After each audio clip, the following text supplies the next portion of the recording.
ఒంటరిగా వెళ్ళాలి, ఒకరోజు అందరినీ వదలాలి, ఆ రోజు ఒంటరిగా వెళ్ళాలి. నటనాలయంగా ఈ లోకమంతా భ్రమలోన బ్రతుకుతురా.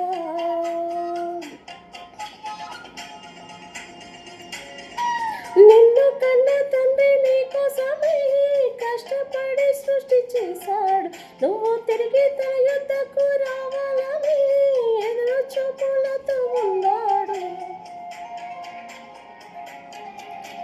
నిన్ను కన్న తండ్రి నీకోసమే ఆలోచించి సృష్టి చేశాడు. నువ్వు తిరిగి తనకి ఆలోచిస్తావని ఆశపడి దాన్ని రాశాడు. దేవుడంటే లెక్క లేక, దైవ ఆలోచనలే లేక, నీ ఆశ తెలుసుకోక లోక ఆశల్లోనే మునిగిపోతే తండ్రి మనసు నొచ్చుకోదా, తండ్రి గుండె పగిలిపోదా. నిన్ను చూడగా గుండె బరువు పలేక ప్రకృతికి చెప్పుకుంటే నీకు పట్టదా. లోకమే నిజమని మోసపోకు సోదరా, ఎండమావిలాంటిది కాస్త గమనించరా. కళ్ళు తెరుచుకో, మనసు మార్చుకో, తండ్రి బాధ తెలుసుకో.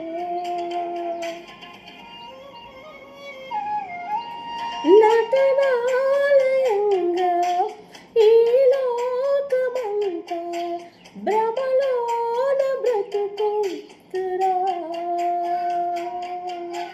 చేసింది మనమైతే నేరం, క్రీస్తు మోయలేదా పాప భారం. పాప కోపంలో మునుగుంటే అందరం శుద్ధి చేయలేదా క్రీస్తు రుధిరం.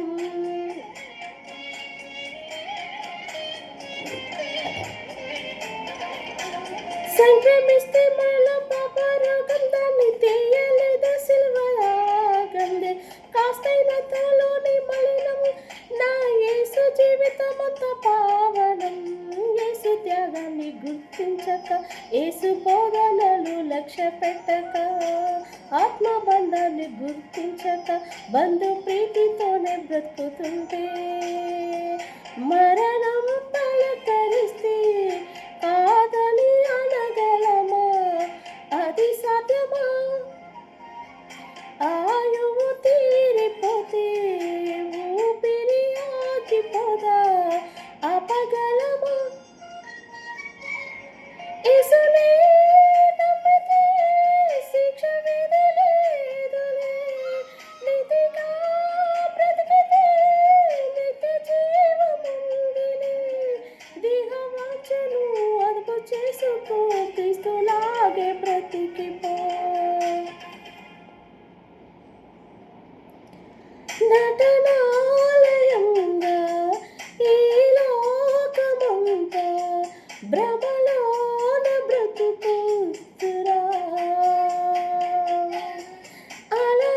అలలాంటిదేగా, కలలాంటిదేగా, ఇలలోన సిరి సంపద.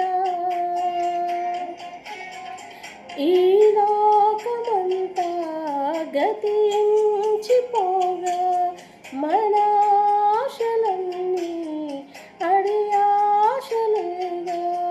ఒకరోజు అందరినీ వదలాలి, ఆ రోజు ఒంటరిగా వెళ్ళాలి, ఒకరోజు అందరినీ వదలాలి, ఆ రోజు ఒంటరిగా వెళ్ళాలి. నానా